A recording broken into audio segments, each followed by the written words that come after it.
बच्चों का एडिशनल विषय का एक प्रश्न था बच्चों का कि सर एडिशनल वालों को रीट से बाहर कर दिया गया है, तो क्या सेकंड ग्रेड की हम तैयारी करें, तो हमने वहां एडिशनल से ले रखा है, तो क्या हम उसमें योग्य होंगे? यहां दो सवाल है। इससे पीछे वाली सेकंड ग्रेड भर्ती में एडिशनल विषयों को मान्य किया गया था।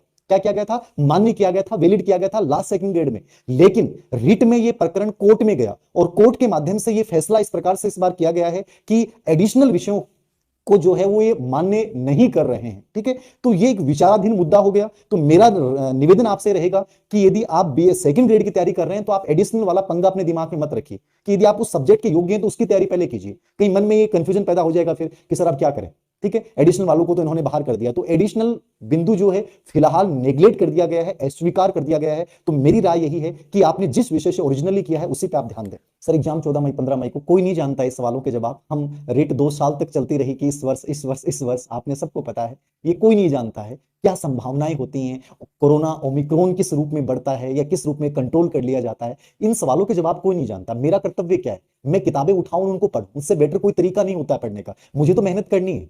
कोई क्या कहता है, कोई कान बंद कर लो, याद रखना। यदि दुनिया में आप लोगों की सुनने लग जाओगे तो पागल हो जाओगे, याद रखना। तो मेरिट के अनुमान केवल कयास होते हैं, याद रखना। मेरिट कितनी क्या रहेगी मैं कह दूंगा, सब इतनी रहेगी। सब बड़ा फर्क पड़ता है कि वास्तव में बच्चों के नंबर कितने आए हैं। अब मान लीजिए कई लोग कहते हैं पेपर आउट हुआ है, पेपर आउट तो हुआ है, कुछ संभावनाओं तक बाहर गया है, अब वो कितने लोगों तक पहुंचा है, ये बहुत बड़ा इश्यू है, याद रखना। तो कितनी मेरिट रहेगी इसकी कोई अनुमान नहीं लगाया जा सकता। ये कहा जा सकता है कि भाई जिसके नंबर बहुत अच्छे हैं, 135 प्लस नंबर हैं, वो बहुत अच्छी स्थिति में है। ठीक है, बाकी नॉर्मली जो भर्ती परीक्षा होती है उसमें 120-22 नंबर जो होते हैं वो बच्चे सिलेक्ट हो जाते हैं। अब इस भर्ती परीक्षा में क्या रहेगा, इसका पैमाना कोई नहीं जानता है कि कैसे क्या रहेगा। तो ये तो आप लोगों के आवेदन करने पे, आप तो रिलैक्स मोड में आवेदन कीजिए, जो आएगा परिणाम आएगा, स्वीकार करना है हमें। ठीक है, रिट परीक्षा 2 होंगी कि 1 होंगी कोई नहीं जानता। मैंने कहा कि सरकार ने पहले चेंज कर दिया, 2 की बात की है, अब मुख्यमंत्री महोदय जी कह रहे हैं कि एक एग्जाम हम करवा रहे हैं, इसके आधार पर हम 20,000 की भर्ती कर रहे हैं। तो ये अपने आप में एक कंफ्यूजन क्रिएट करने वाली स्थितियां हैं। तो ये कोई नहीं जानता। आप किसी से ही पूछोगे तो इसका कोई आपको इस सुनिश्चित जवाब नहीं याद रखना मई में होगी कि नहीं। मैंने पहले सवाल किया कि इसका कोई नहीं जानता है कब होगी कब नहीं होगी।